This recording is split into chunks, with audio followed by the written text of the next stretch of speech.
Em todo episódio eu sempre paro, penso, pesquiso, vejo dados, vejo se a pauta é relevante para vir aqui conversar com vocês dentro dos episódios. E com o começo de dezembro rolando e pesquisando sobre futuras pautas que eu posso vir a conversar sobre aqui, beira o inviável não se aprofundar sobre o tema que é a violência contra as mulheres. Acho que seria uma quebra de responsabilidade comigo enquanto jornalista, enquanto homem que quer falar sobre masculinidade saudável e também enquanto pessoa. No episódio de hoje a gente vai conversar sobre a violência contra a mulher, vou apresentar os casos que acabaram se tornando relevantes dentro desse começo de fim de ano e também conversar sobre o papel da masculinidade dentro disso e as formas que os homens podem fazer para mudar o atual cenário. Mas antes de falar mais sobre o assunto, eu queria me apresentar primeiro. Eu sou o Gustavo Frutuoso e esse é mais um episódio do Um Tanto Quanto Másculo, meu projeto que visa falar de masculinidade saudável a partir de dados, consumo, narrativas e experiência pessoal, tentando proporcionar um ambiente seguro de conversa sobre a masculinidade. Então já no começo desse último mês do ano acabou acontecendo alguns casos que se tornaram mega famosos dentro da mídia, como foi o caso de uma mulher que acabou sendo atropelada pelo ex-ficante, arrastada por 1 quilômetro e que culminou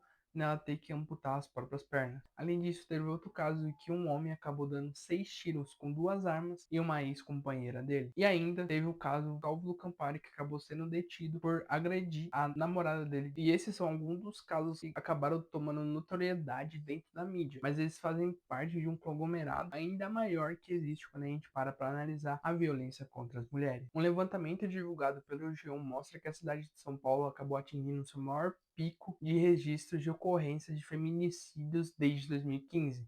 onde a cidade acabou contabilizando 53 ocorrências. E dentro dessa mesma matéria, quando pegamos para abranger o estado todo de São Paulo, os números acabam crescendo para 207 registros de ocorrência, o que mostra um aumento de 8% dos casos comparado ao ano passado, 2024, que já teve números altos, cerca de 191. Agora, quando pegamos para analisar de um âmbito nacional, entre janeiro e julho de 2025 foram registrados cerca de 86 mil denúncias de violência pela Central de Atendimento à Mulher. Esse número, em média, foram cerca de 17 denúncias por hora feitas durante todo esse período, onde cerca de 47,6% dos casos, os suspeitos apontados eram companheiros, ex-companheiros, maridos, namorados ou até mesmo ex-namorados. E dentro dessas denúncias de violências que acabaram acontecendo, existem alguns tipos que eu gostaria de caracterizar também, que são os casos da ofensa verbal, agressão física, ameaça de agressão, stalking, abuso sexual e também divulgação de fotos ou vídeos íntimos sem o consentimento. E essas categorias ficam cada vez mais relevantes quando a gente para analisar outros levantamentos que acabaram acontecendo, como por exemplo foi o caso do Fórum Brasileiro de Segurança Pública, em uma parceria junto com o Datafolha, divulgado em março de 2025, onde ele acabou destacando que mais de 21 milhões de mulheres acabaram sofrendo algum tipo de violência nos últimos 12 meses. E dentro desse número a gente pode destacar 17,7 milhões de mulheres que acabaram sofrendo algum tipo de ofensa verbal, 8,9 milhões sofreram agressão física, 8,5 milhões sofreram ameaças, 8,5 milhões também foram vítimas de perseguição, 5,3 milhões sofreram algum tipo de violência sexual e 1,5 milhão acabou sendo exposta sem o seu consentimento. E os locais que essas violências ocorrem acabaram se tornando diversificados com o passar do tempo, onde 57% das ocorrências foram registradas em casa, 11,6% na rua, 5% na internet e redes sociais, 3,3% em bares ou baladas e 2,3% no trabalho. Além disso, cerca de 20,8% das entrevistadas acabaram citando outros lugares. E quando a gente para se aprofundar também dentro do número de assédios que acabaram acontecendo, mais de 29 milhões de mulheres relataram ter sido vítimas de algum tipo de assédio durante o último ano. Dentro desse número de entrevistadas, cerca de 49,6% das mulheres tinham 16 anos ou mais. E também dentro desse tema existem algumas divisões do que são os tipos de assédio que existem, onde cerca de 40,8% das entrevistadas relataram que sofreram assédio recebendo alguma cantada ou um comentário desrespeitoso na rua. 20,5% foi dentro do trabalho, 15,3% dentro do transporte público e ainda 9% das mulheres afirmaram comprovaram ter sido agarradas ou beijadas sem o seu consentimento. Esses foram um dos dados que eu quis apresentar dentro desse vídeo para todo mundo ter a dimensão do atual cenário que acontece com as mulheres e de como elas estão sofrendo um massacre, uma carnificina quando a gente para analisar a nossa sociedade e a maneira que os homens acabam agindo dentro dela também. E aí, obviamente, a grande questão dentro desse episódio, além de pontuar e mostrar para outros homens os números que têm acontecido com as mulheres, as coisas que têm acontecido com as mulheres, é também conscientizar e tentar enxergar uma mudança do que é possível a gente, enquanto homem, proporcionar. E acho que um ponto que acaba sempre sendo negativo quando a gente parar para falar sobre o papel dos homens dentro dessa diminuição da violência contra a mulher, fica muito caracterizado na descredibilidade que os homens acabam dando às mulheres que acabam denunciando algum caso de violência, onde sempre acaba acontecendo uma ponderação, um famoso veja bem da situação. A gente acaba encontrando muito dessa ponderação, por exemplo, em casos em que personalidades, famosos, pessoas da mídia acabam sendo denunciadas por algum tipo de agressão, seja ela física, sexual, abuso, enfim, ou até mesmo um conhecido seu que você vê ele como uma pessoa legal e você já acaba descredibilizando a mulher que acabou denunciando esse cara porque ele é legal com você. Além disso, durante toda a nossa construção de sociedade, acabou acontecendo muito o ideal de colocar a mulher num papel de querer sempre prejudicar o homem a todo momento, colocando um homem nesse papel de santo em que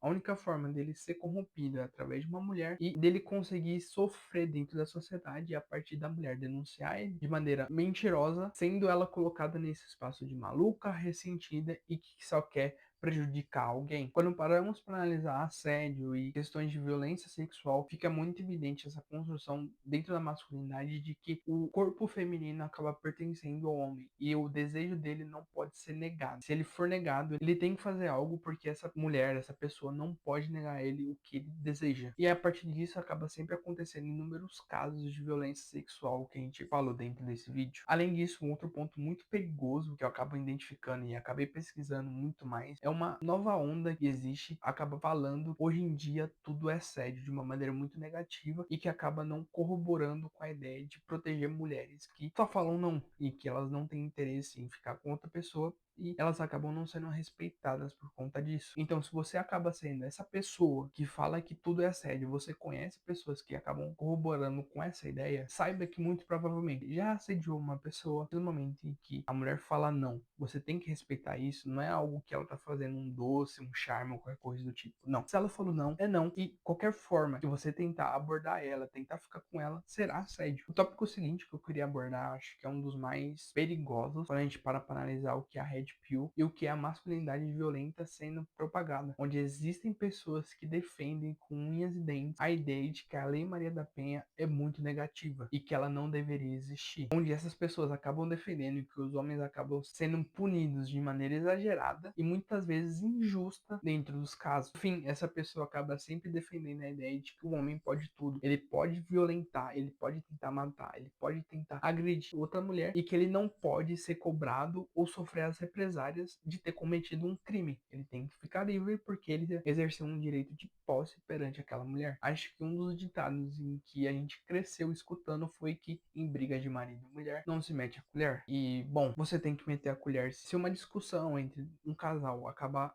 ultrapassando todo o limite do respeito e chegar numa violência, você tem que meter a colher sim. E esses são tópicos que eu acabei apresentando para vocês do que a masculinidade violenta acaba sempre propagando e acaba fomentando indiretamente essa violência da nossa sociedade para cima das mulheres. Fica muito evidente como o universo Red Pill sempre tenta minar completamente qualquer tipo de segurança que as mulheres têm, onde obviamente eles defendem a ideia de que a mulher é a verdadeira privilegiada dentro da nossa sociedade, seja por conta das leis que acabam protegendo ela e prendendo de maneira injusta outros homens que, olha, já se viu, a pessoa é acusada de bater, de abusar, de fazer qualquer tipo de violência, mas não, ela é injusta porque a mulher tá perseguindo esse cara, porque ela é interesseira, porque ela quer o dinheiro dele, ou porque ela só quer prejudicar ele. Além disso, o universo Red Pill vende muito a ideia de que o homem tem como posse as suas mulheres, e qualquer coisa que seja diferente disso, o homem tem que agir e transformar aquela mulher em sua posse. E aí a gente acaba sempre vendo os casos de violência em que homens não acabam aceitando o não, não acabam aceitando que os seus relacionamentos terminaram. Além disso, um dos maiores argumentos dentro do universo Red Pill para cada vez mais querer ir contra leis que acabam protegendo mulheres é que a justiça e a sociedade, de uma maneira geral, não pode tratar o homem generalizando ele, entrando naquela ideia de que todo homem é um potencial agressor até que se prova o contrário. Esses homens não querem se colocar dentro dessa situação de uma maneira em que eles seriam perseguidos por você estar fazendo uma generalização dos casos. E esse é um dos pontos muito perigosos e que acabam pegando homens que estão confusos sobre as situações, que acabam não entendendo a real dimensão do que são os números, do que é a gravidade de agressões e de como as mulheres acabam sofrendo dentro do nosso dia a dia. Onde a falsa ideia de generalização é muito ruim por inúmeros outros pontos da vida e que eles acabam pegando isso como uma forma de provar o ponto dele. Sendo que na realidade, quando a gente para analisar pessoas que são boas, são legais, são respeitosas, buscam igualdade, cobram igualdade, e homens que acabam sempre querendo propagar uma masculinidade muito mais saudável, eles entendem esse papel de generalização e eles aceitam a partir disso, porque eles se conhecem e mais do que isso, eles conhecem os casos, os números, têm convívio com outras mulheres. Então a nossa forma de promover uma masculinidade saudável que tenta cada vez mais reduzir novas violências perante as mulheres é muito mais voltada em entender a dimensão da nossa sociedade, a dimensão dos números que acontecem e também tentar proporcionar o máximo possível um ambiente de empatia, de respeito, de igualdade, de segurança e também de tentar frear narrativas que corrompem totalmente o que é a realidade. E se você chegou até aqui, eu acredito que você tem uma opinião sobre esse episódio, então deixa um like, um comentário. Se você quiser escrever de uma maneira muito mais detalhada sobre o assunto, meu contato está aqui embaixo. No mais, me siga, se inscreva, minhas redes sociais estão aparecendo agora e fica atento, porque toda quarta-feira tem um episódio novo. Valeu!